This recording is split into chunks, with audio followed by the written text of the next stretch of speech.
দেখুন, এটা জামগড়া চৌরাস্তা।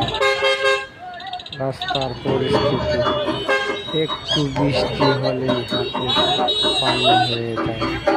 এখানে যেন হাঁটার মতো পরিস্থিতি আর থাকে না।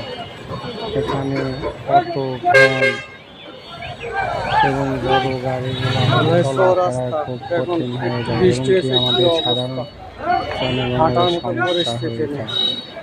এখানে কিছুদিন পর পর একটি করে দুর্ঘটনা হয়, অটো উল্টায়া যায়, মোটর সাইকেল উল্টায়া যায়। কিছুদিন আগে একটা দুর্ঘটনা হয়েছে। এই দায়ভার কে নিবে?